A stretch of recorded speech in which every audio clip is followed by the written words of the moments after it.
Boa noite, sejam bem-vindos ao Nossas Caras. Esta que é a nossa primeira edição. Contamos com um convidado que é incontornável figura no setor financeiro do país, nascido em Maputo, conhece o país porque viajou em tenra idade acompanhando o pai que desenvolveu várias atividades por este Moçambique fora. Tenho o prazer e estou muito grata por receber aqui pela primeira vez Carlos Nhamago, CEO do Banco Letshego. Boa noite, Carlos. Bem-vindo. Muito obrigado, MBC. Obrigado, Inácio, pelo convite. Exatamente. Obrigada a nós por teres aceito. E eu partilhei contigo que ia ser a primeira vez Que privilégio. que estaria nestas leads. Então, quero-te agradecer mesmo Eu a coragem. agradeço. Eu que agradeço bastante.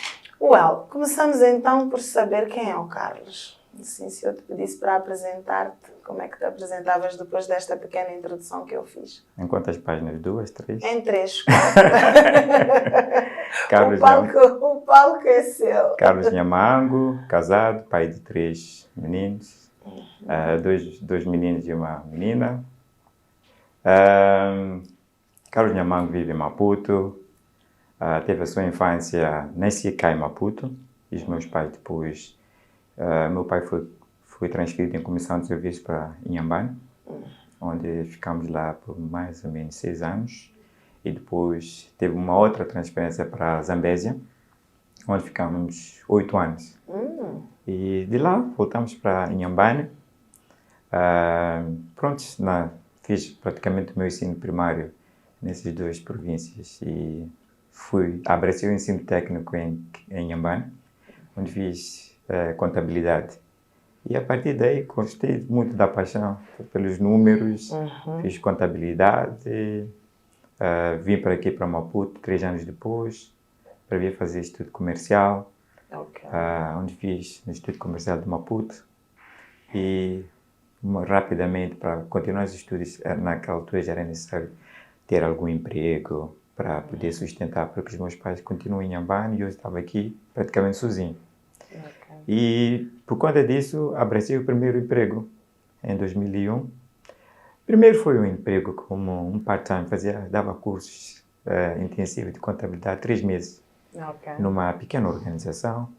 E tive o convite para trabalhar no antigo, novo banco, que depois passou para o Banco ProCredit, onde fiquei lá, onde foi praticamente a minha primeira, digamos, eu considero o meu primeiro emprego formal. Pronto, daí fiquei lá quase 11 anos no Banco ProCredit e mudei para o Banco Letshego, onde comecei como diretor financeiro durante cerca de 7 anos e agora mais ou menos 6 anos como CEO. Corremos um pouquinho, eu vou voltar para a sua infância. Nasceu em Maputo, como nos disse, esteve em Inhambane, de onde são oriundos os seus pais. Quantos filhos são? Quero tentar entender esta dinâmica. Tenho 3 filhos. Não os seus. Os seus irmãos. Os meus irmãos, nós somos... éramos muito. 6, agora somos 4. Perdi 2 irmãos, infelizmente. Somos 2 rapazes e 2 meninas. E começa então o seu percurso profissional em Maputo ou em Inhambane? Em Maputo. Começo em Maputo. Depois de terminar o estudo comercial, sempre veio aquele bicho que tinha que começar a fazer alguma coisa. Sim. Na altura também muitos colegas estavam todos à procura de algo, né? Para poder sustentar a universidade, tinha seus custos e era necessário. Na altura nós queríamos ter a nossa independência. Nessa altura eu vivia praticamente com a minha avó e os meus tios mais tarde. E já vinha aquele bicho de querer a sua independência, querer ter o seu espaço. Sim. E querer realizar seus sonhos, sonhos de qualquer jovem. E o que é que inspira esta ida para os números? É desde pequenininho que começou a mexer com os números? Eu não sei, acho que eu sempre quis ser piloto, infelizmente. Na altura não houveram possibilidades, né? Não haviam escolas visíveis, não havia visibilidade como chegar até lá. Então pronto, eu acabei optando por fazer um curso de contabilidade, que eu achava que tinha mais inclinação. Sim. E pronto, e acabei fazendo contabilidade. Na universidade fiz gestão de empresas. Ok. Aqui em Moçambique sempre? Sim. Fiz também uma especialização em banca, na Alemanha, num programa de 3 anos, que era patrocinado pela antiga empresa onde eu estava, o Banco Procredit. Deu-nos um curso, 3 anos, um programa de 3 anos, num curso que chama-se Banker, que praticamente é a base de toda a experiência que eu tenho, vem basicamente desse curso que eu fiz. Mas pronto, e também tive vários outros cursos de curta duração em algumas outras universidades, como a Universidade de Pretória, GIPS. Tenho também alguns sobre cursos sobre finanças inclusivas, que era um projeto da FSD e algumas outras instituições. Ok. E alguns outros cursos internos que a empresa sempre deu para desenvolver mais o pessoal. Ok, eu vejo que o Carlos está muito à vontade para falar do seu percurso profissional. E eu quero dar a conhecer um bocadinho mais este Carlos como pessoa. Como pessoa, não é? Que vive por estes países, passou por este país, não é? Que viveu em vários pontos do país. Quero perceber um bocadinho mais da sua adolescência, da sua infância, que memórias é que traz consigo. Porque isto há de depois ter surgido aí esse bichinho por querer ser piloto e decidir mais tarde que como piloto não vai ser possível, então vou fazer contabilidade. Quero passear um bocadinho mais por esta sua infância. Falou da sua avó, falou dos seus irmãos assim por alto. Queria explorar um bocadinho mais este seu lugar. Ok. Algumas histórias que ainda me recordo, por exemplo, a paixão por ser piloto. Eu me recordo que em Inhambane nós vivíamos bem próximo do aeroporto. Ok. E às vezes saíamos para ir lá, só para ver um avião a aterrar, a levantar voo. Víamos também algumas pessoas conhecidas na altura, que eram paraquedistas. Ok. Eu não faltava naqueles eventos. Íamos sempre para lá apoiar aquelas pessoas que eram os nossos vizinhos, que eram paraquedistas. Mesma coisa, quando fui para Quelimane, a casa era um bocadinho mais distante do aeroporto, mas ouvíamos sempre aquele barulho dos Boeing 737. E há vezes que nós íamos para lá para ir receber o presidente. Exatamente. Na escola sempre levávamos, né? Sempre gostei de fazer parte daquela equipe da juventude. Sim, na altura nós chamamos de continuador, né? Ou CRN. Organização dos Continuadores. Da Revolução Moçambicana. Então, não falhávamos. Sim. Sempre íamos receber o presidente. Vamos dizer, outros dirigentes sempre éramos escolhidos. E eu fazia questão de estar sempre nesse grupo de choque para ir para lá receber. Então, um pouco disso. Foi o que motivou-me a um dia ter um sonho igual a esse. Pode partilhar comigo qual é a profissão dos seus pais? Meu pai é polícia. Ok. Neste momento está na reserva. Ele já completou os seus anos de serviço. Ele está a descansar, está na reserva. Minha mãe sempre foi empreendedora. Ela começou... Provavelmente ela foi uma das primeiras cabeleireiras aqui em Moçambique. Manicure, pedicure. Uma das primeiras. Eu me recordo quando fomos para Quelimane, na altura não existiam salões de cabeleireiro. Havia uma senhora, nós chamamos, que criou um salão nesse momento. Na altura chamava-se Rizwana. Essa senhora convidou a minha mãe, porque minha mãe fazia aqueles trabalhos praticamente em casa. E as pessoas, poder da pouca, né? Word of mouth. Toda a gente diz, olha, queres tratar teu cabelo, manicure, pedicure, vai lá para casa daquela senhora. E assim, a minha mãe ajudava meu pai assim. Talvez é aí onde contava o dinheiro e depois foi desenvolvendo. Infelizmente não nos deixavam tocar, né? Uma dinheiro. Naquela altura era tudo... Nós ajudávamos, olha. Eu me recordo que nós somos 4 rapazes, depois 2 meninas. Então os rapazes são os mais velhos. Ok. Então já imaginas, né? Os rapazes tinham que saber fazer tudo. Eu Mexer acho que com os rolos, deslizar, antigamente era isso tudo. Não, a minha mãe fazia essa parte e nós pegávamos o secador. Nós ficávamos ali a secar, a conversar com a senhora. Ficávamos a secar o cabelo da senhora, verificar se já está, tirar o rolo, Uau! tudo isso. Para ver E mais tarde, quando fomos para minha mãe desenvolveu outra paixão que é fazer bolos. Bolos, salgados. Minha mãe mexe muitas coisas. Então, nessa altura, nós também fazíamos bolos. Bolos de noiva. Uau! Então temos bolos de noiva, aqui... de aniversário, feitos por nós. Nós fazíamos os bolos e pintávamos. Se tudo o resto der errado, ainda consegue abrir um salão de cabeleireiro e fazer bolos. Já não vou ter, talvez em outras pessoas agora, mas o que eu posso dizer é que na minha casa não deixo para ninguém o que eu posso fazer. Uau, né? então aí uns bolinhos. Sim, fica aqui a promessa de nos trazer um bolo. A única coisa que eu nos cabelos é tirar a caspa. Então tiro caspa de 4 vezes. É um bom dote. É um bom dote. Yeah. Vamos então prosseguir. Então passa para a escola comercial, por aquilo que eu percebi, quando os seus pais depois regressam. Vem viver para cá, para Maputo, com a sua avó, é isso? Não, comecei a escola comercial em Inhambane. Ok. Yeah. E veio concluir. Eu perdi um ano porque lembra-se que estávamos praticamente entrar na fase do acordo de paz em 92. E nós ficamos muito tempo, tínhamos que fazer a transferência de Quilimane para Inhambane e era muito difícil, não era fácil de apanhar voos. Tivemos que ficar muito tempo, fizemos até em fases.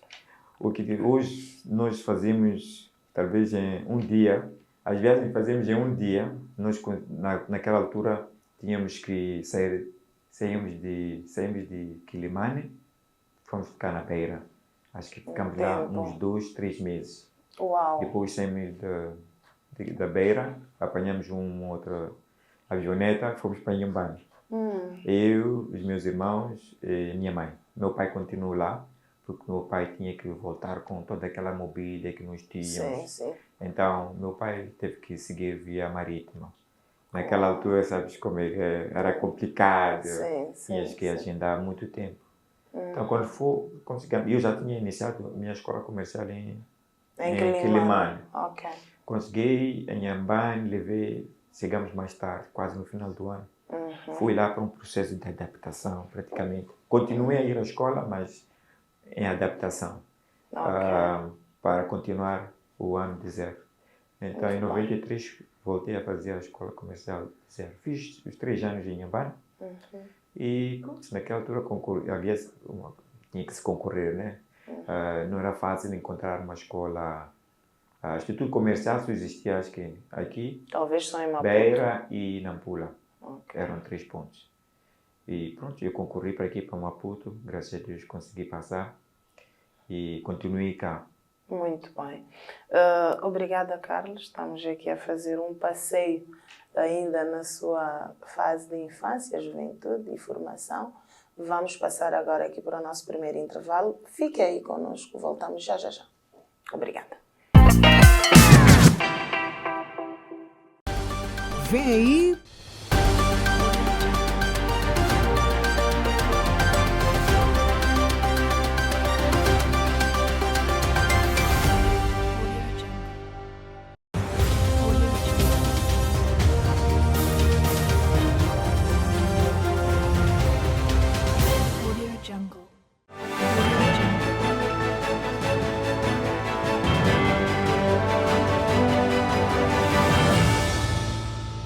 Aqui, na MBC TV.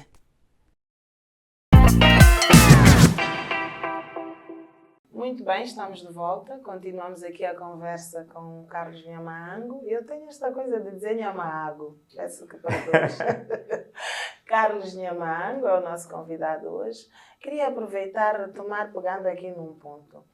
Sinto mesmo que havia este sonho de ser piloto, porque tocou aqui numa componente muito técnica, um Boeing 737, e que iam receber presidentes da República. De que presidente estamos a falar nessa altura?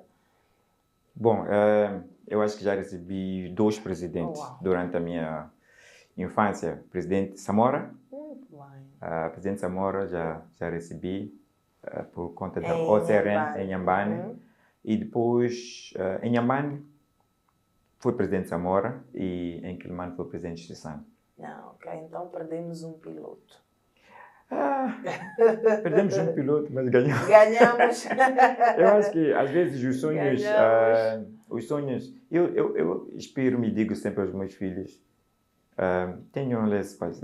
eu não consegui realizar isso, mas vocês podem realizar. Ainda vão a tempo. Ainda vão a tempo. Ainda vão E a há tempo. várias maneiras de realizar os sonhos, né? Só o fator de investigar um bocadinho mais, conhecer um bocadinho a aviação, continua sempre a minha paixão. Então, entendo vai muito a bem. tempo. Já não vou a tempo. Com essa idade, acredito que não, mas Pode ir a tempo de fazer, nem que seja por hobby, sem ser propriamente para fazer carreira como piloto. não. Mas quem sabe um dia... Já tenho carreira na banca, então acho que estou muito bem. Vou continuar a investigar, manter sempre a minha curiosidade sobre a aviação. Pronto, então assim chegamos àquele que é o seu percurso profissional. Sinto que é uma área que gosta, não é? Que aprendeu a gostar. Como disse, fez o curso de contabilidade e começou por aí. Quero então perceber, agora está como CEO. Mencionou no início que começou como diretor financeiro, mas antes disso começa no Banco Procrédito. Talvez falarmos um bocadinho mais desta sua experiência, porque devemos ter com certeza muita gente que está na banca e que tenha o interesse de ver como é que é possível começarmos de baixo e irmos paulatinamente subindo. Então seria interessante falarmos um bocadinho deste seu percurso até hoje. É muito interessante porque meu pai veio, tinha uma vez, esteve cá, vinha visitar, vinha a trabalho. E durante, ele vivia, nessa altura eu já estava com os meus tios, a ver os meus tios no bairro de Machaquene. E decidimos limpar o carro. Ele tinha jornais, meu pai sempre gostou de jornais. Acho que um dos vícios que eu tenho de leitura no geral, foi mesmo incutido. Meu pai gostava de dar no jornal. Ele lia no serviço, fazia questão de levar para casa e dizer: senhores, leiam. Eu vou escolher um artigo e vocês vão fazer o sumário, um resumo. E pronto, eu estava ali, peguei o jornal para limpar o carro e lá vinha um anúncio de vaga para assistente de contabilidade. Aí rasguei, continuei a limpar o carro. Naquela altura não tínhamos meios informáticos para poder fazer, nem internet de cafés, existiam poucos. Eu fiz meu primeiro currículo, que acredito estejam lá nos arquivos da Procrédito, manuscrito. Manuscrito, totalmente manuscrito. E fui lá deixar. E recordo-me quando fomos lá para, como é que chamam? Os testes. Havia um teste que devia ser feito para a seleção do candidato. Eu quando cheguei lá fiquei assustado porque eram tanta gente para uma única vaga. Tanta gente selecionada. E pronto, eu fui lá, vou tentar. Não vou... E eu via lá certos colegas que eu, naquela altura eu já respeitava, outros já estavam até a trabalhar há muito tempo. Mas pronto, quis o destino que aquela vaga fosse mesmo para mim. Não fui um dos primeiros classificados, mas certamente dos primeiros 5 não, definitivamente não. Mas acredito que acabei sendo selecionado porque os primeiros, a vaga para eles não satisfazia os seus desejos. Pronto, e eu me recordo, fui entrevistado, acho que eram cerca de 18 horas, com o diretor-geral e o chefe de contabilidade, ao qual eu devo muito respeito a Sr. Ernesto Lisboa, na altura. E no dia seguinte eles perguntaram quando é que queres começar a trabalhar. Eu disse a eles, eu estava pronto para começar naquele mesmo dia. Muito provavelmente pesou esse seu lado de aceitar aquilo que eram as condições colocadas. É verdade, ou seja, não tinha isso não é tinha muito nada. importante. Naquela altura nós trabalhávamos, sabes que quando tu, na área de contabilidade, tu deves tem prazos muito apertados. Vais perder fim de semana, vais perder festas, vais perder noites. Isto é muito importante E que os nós- jovens Yeah. escutem esta componente. Que... Exatamente. Havia muitos sacrifícios que nós fazíamos e eu acredito que valeu a pena, porque aprendi e também ajudei a instituição a crescer, não é? Exatamente. Yeah. E como é que se faz a passagem? Percebi que daí segue... Eu entrei como assistente de contabilidade Ok. nessa altura. Era um banco novo mesmo. Chamava-se Novo Banco até na altura, Exato. antes de ir para o crédito.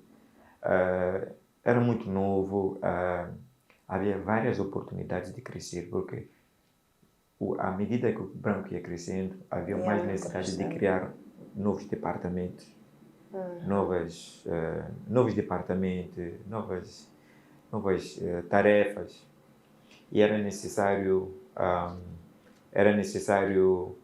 alguns jovens para poder fazer. Então eu fui Exatamente. fazendo um pouco de tudo. Fui E foi fazendo crescendo. tesouraria, eu ia depositar dinheiro nos bancos, tirava de lá, ia fazer depósitos nos bancos, às vezes ia levantar.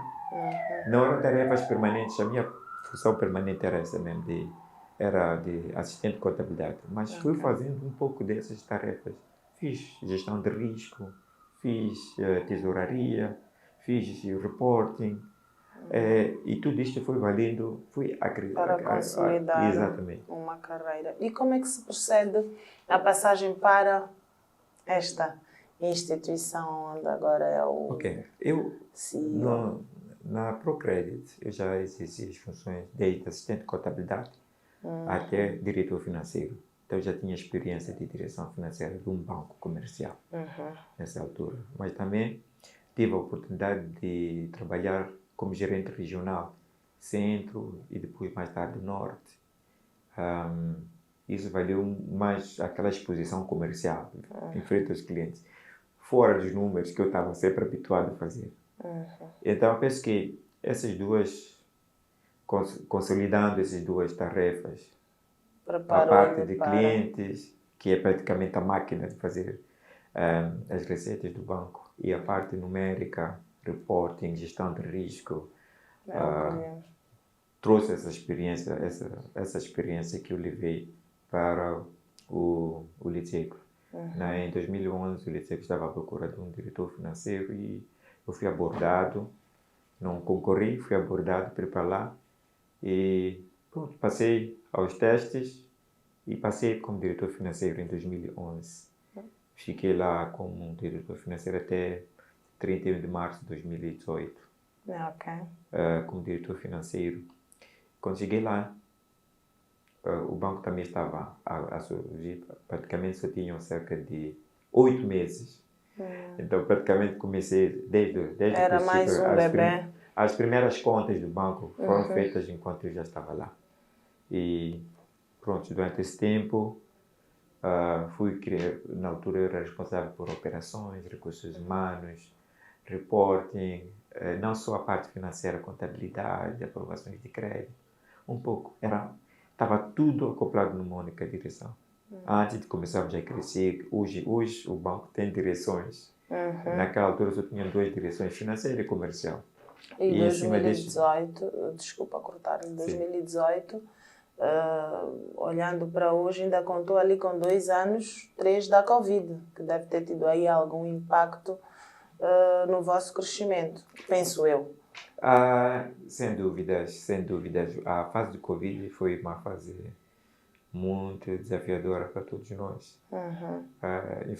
Felizmente para mim foi diferente. Foi muito diferente, talvez por causa do tipo de negócio que nós temos.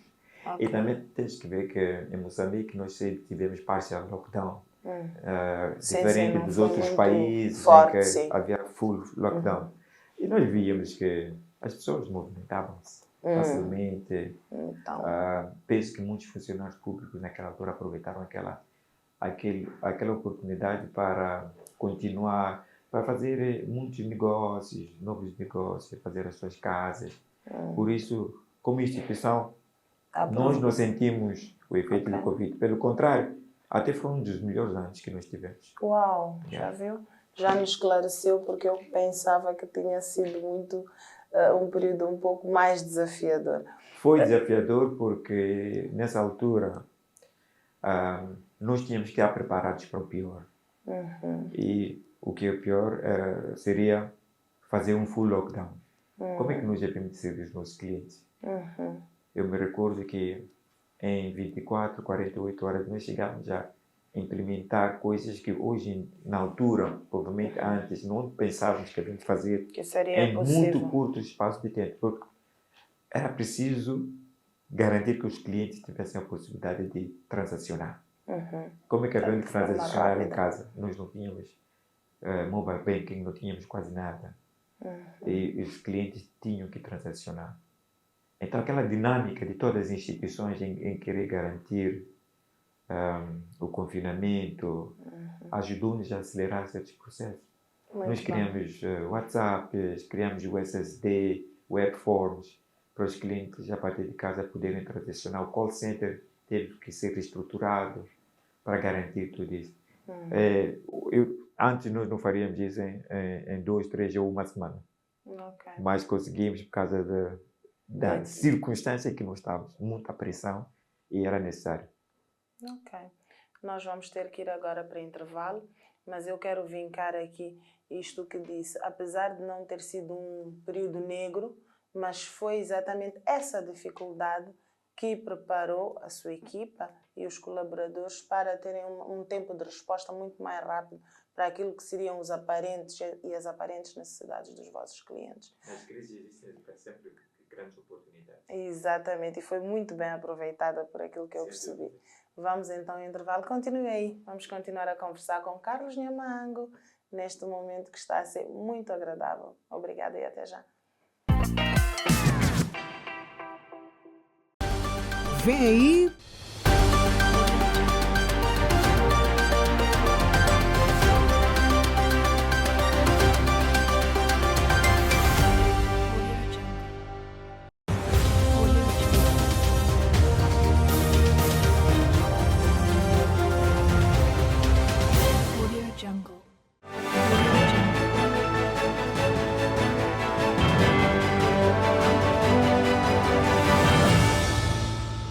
Aqui, na MBC TV.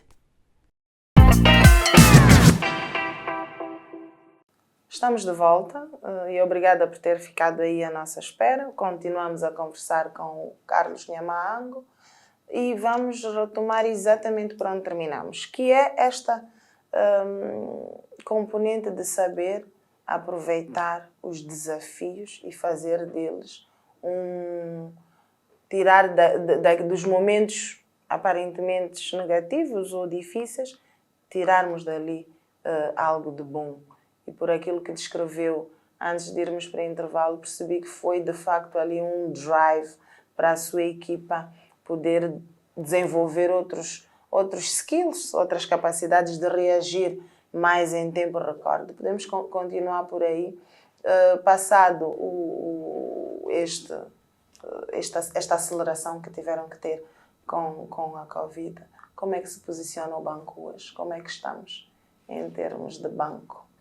Eu penso que, como disse, trouxe-nos uma nova forma de fazer os processos, não só a nível daqui do país. Nós fazemos parte de uma organização que está em 11 países.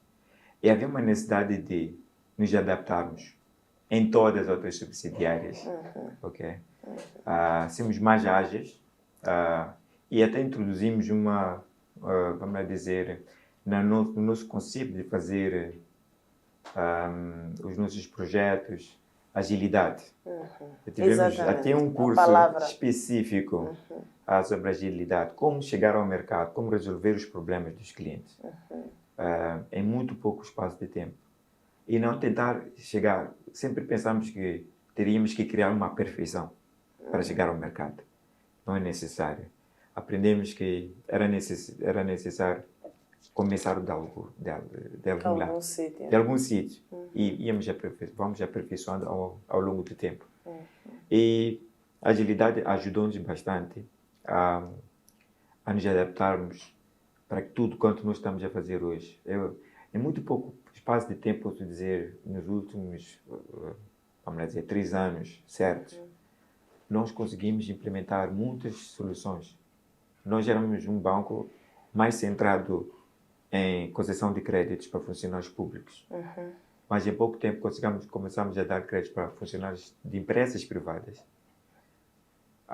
micro e pequenas empresas.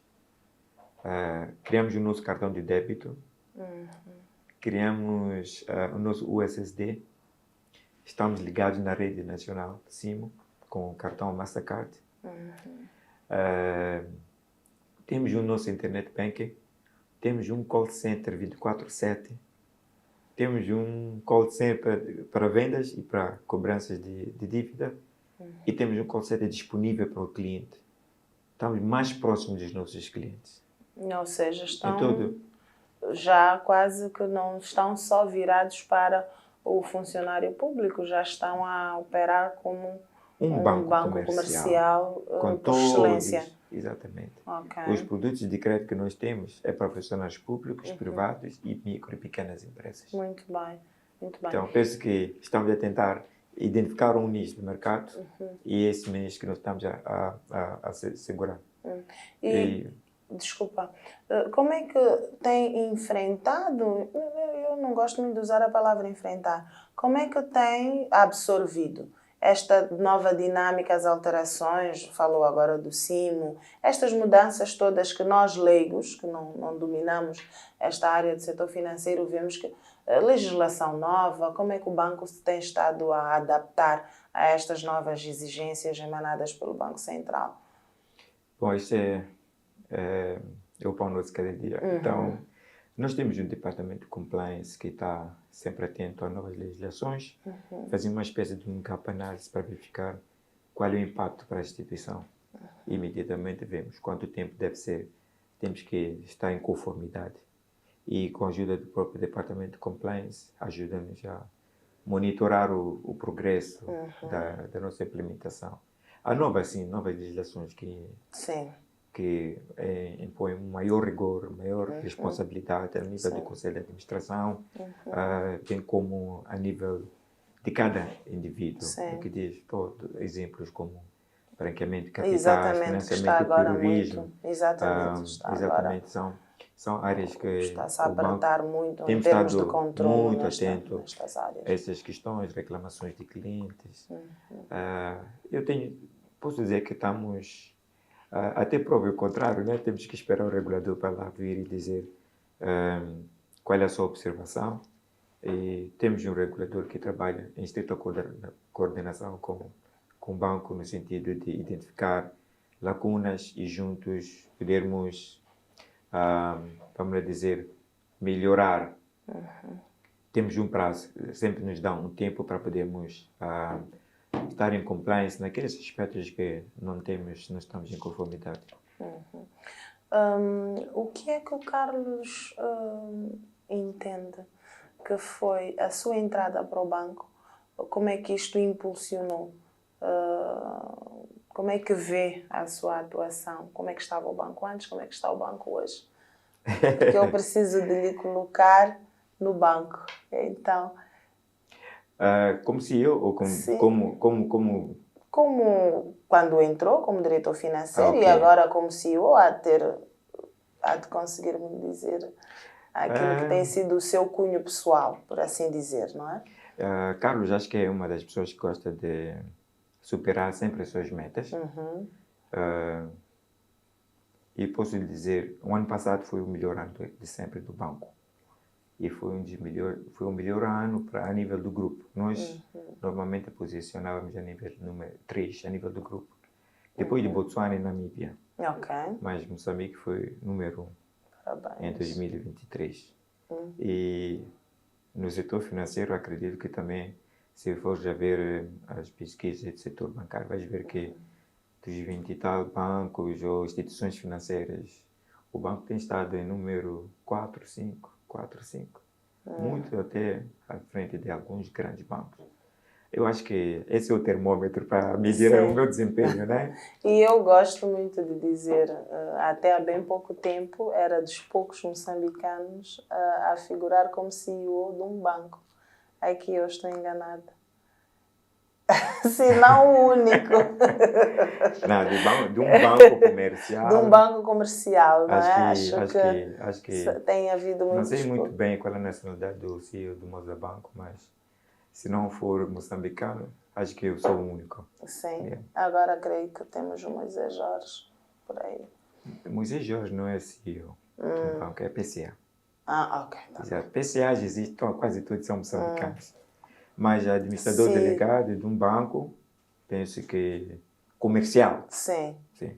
Durante muito tempo foi o único. Eu tinha esta informação e queria confirmar. Como é que vê o banco em 5 anos? Onde é que o sonha? Eu acho que os meus sonhos... Eu não sonhava estar onde estou. Sempre tive, digamos que, muita certeza que grandes bancos pudessem estar muito acima de onde nós estamos. E quando eu vejo os nossos números dentro dessas pesquisas que são feitas nos últimos 2, 3 anos, eu vejo que nós já realizamos boa parte do nosso sonho. Claro, a minha missão é garantir sustentabilidade da instituição, garantir maior retorno para os acionistas. Essa luta vai continuar sempre.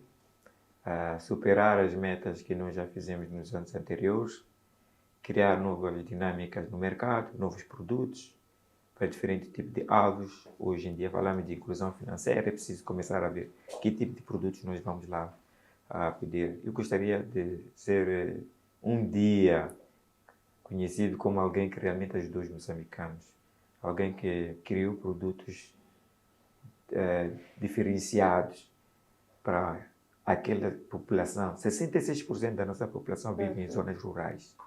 E hoje, nessas zonas rurais, vais ver que só tem um banco. Eu Depois, sei que como é que vamos servir todos os outros? É preciso começar a esta trazer... bancarização, não é? Bancarização. Trazer com parcerias, não é só sozinho, mas com parcerias, outro tipo de produtos que estejam à altura da população. Essa população que eu estou aqui a dizer, que não tem contas bancárias, que não tem acesso a financiamento, mas vemos muito bons negócios nessas zonas. Então temos que chegar até lá. É difícil, se tiver que ir sozinho, provavelmente não é de ir muito, é de ir rápido, não é, como diz o nosso ditado africano, né? Se Só queres ir sozinho, rápido, vai sozinho. Se queres ir longe, vamos vá juntos. acompanhado. Exatamente. E isto coloca-me então, leva-me à segunda questão. Onde é que vê o Carlos em 5 anos ou em 10?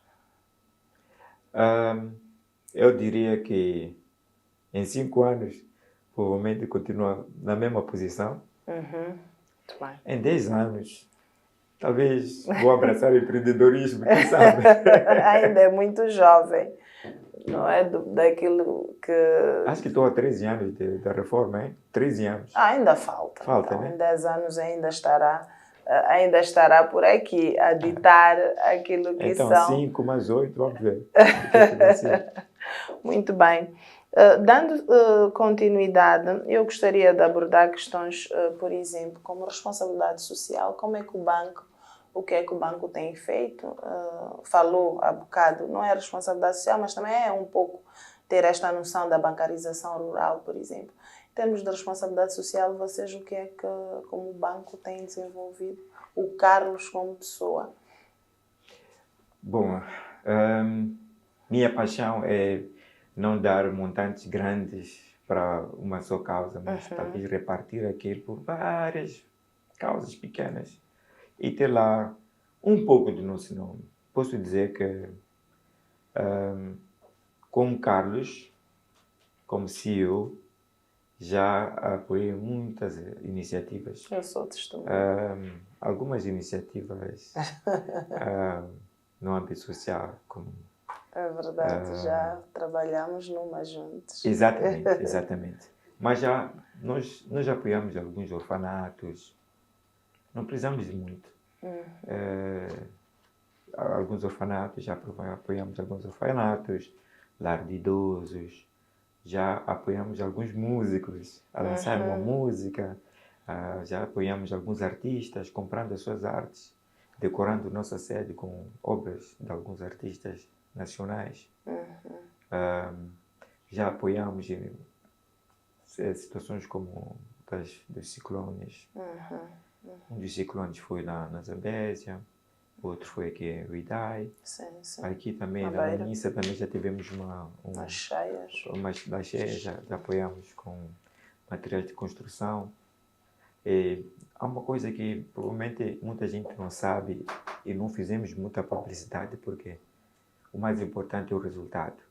Nós tínhamos um projeto de responsabilidade social em que tiramos 1% dos nossos lucros para um projeto com o Ministério da Saúde e Ministério da Saúde e uma organização moçambicana. Nós financiávamos essa iniciativa para o rastreio, para preparar os funcionários da saúde nos cuidados a doenças não comunicáveis, como a diabetes, como a hipertensão. Hoje em dia, quando tu vais ao hospital com uma diabetes, como é que chama? Com uma hipertensão, muitas das vezes a gente sempre diz, olha, vamos esperar pelo doutor. Nem todas as instituições têm um doutor, um médico. É preciso preparar o farmacêutico, até o enfermeiro. Para saber fazer este primeiro diagnóstico. Exatamente, porque são doenças que matam mais de 70 milhões de pessoas em África. Então, havia necessidade de começar a criar um protocolo que pudesse ajudar até aquele que não tem um nível superior, que não tem aquela competência como médico, para identificar aquela doença e tratar por forma a estabilizar aquelas pessoas. Porque se vais para o posto de saúde com 220 de tensão arterial, pode até se ficar à espera do médico, perder a vida na bicha. Muito então é necessário criar aquelas escalas. E fizemos um projeto piloto com o Hospital de Mavalane e o Centro de Saúde Satélite de Mavalane. E trouxemos médicos, farmacêuticos, enfermeiros que tiveram essa formação. Então fazia parte da nossa responsabilidade social. Não, eu conheço o seu lado solidário, por isso é que fiz questão é minha responsabilidade de lhe colocar esta questão. Carlos, pode-me dizer qual é que foi para si o maior desafio que teve a nível profissional, como CEO do banco? O que é que lhe ocorre? São vários. Desafios sempre são vários. Penso que o Covid-19 poderia dizer que foi o maior. Porque naquela altura eu mesmo perguntava se havia de amanhã eu terei emprego ou não.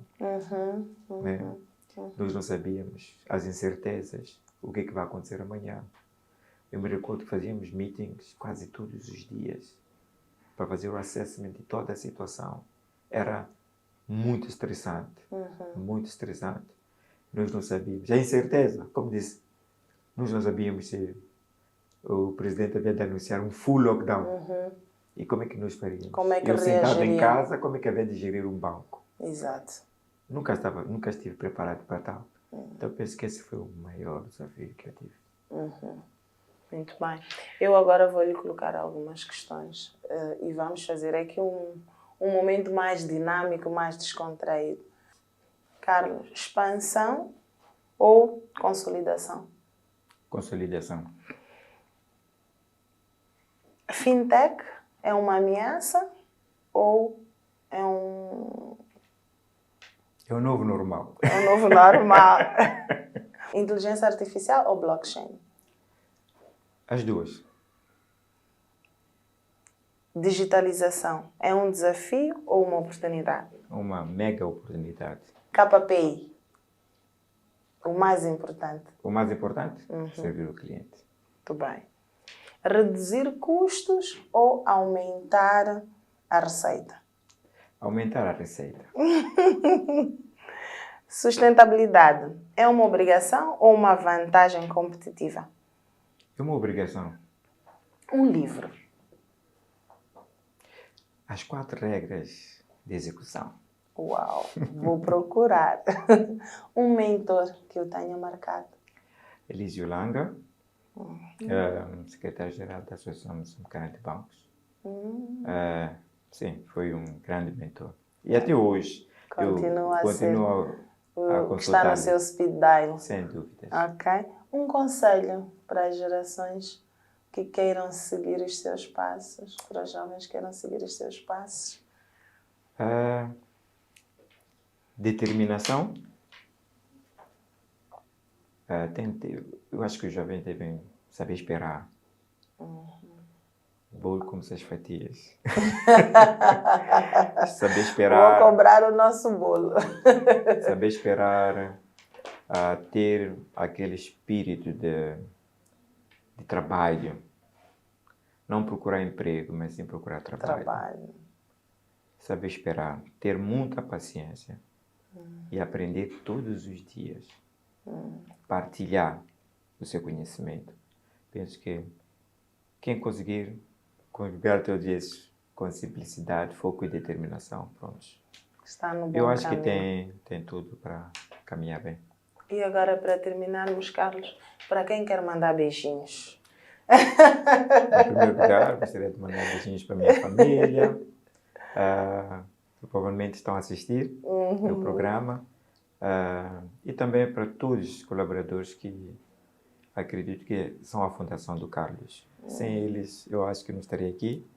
E também para todos aqueles que ainda acreditam no Banco Letshego, continuem a acreditar, muitas coisas boas vão continuar a existir e nós estamos aqui para servi-los. Obrigado. E por fim, sem dúvidas, a MBC por ter estreado este programa. Nós é que agradecemos. Muito obrigada pela sua disponibilidade. Foi uma conversa agradável. Estamos muito tocados com o percurso que tivemos aqui o prazer de poder acompanhar com Carlos Nhamaco, que foi o nosso primeiro convidado neste programa que pretende vir dinamizar um bocadinho mais e trazer aquilo que é a essência das pessoas que estão por detrás das instituições. Eu sou Eunice Muxanga. Muito obrigada. Até a próxima quarta.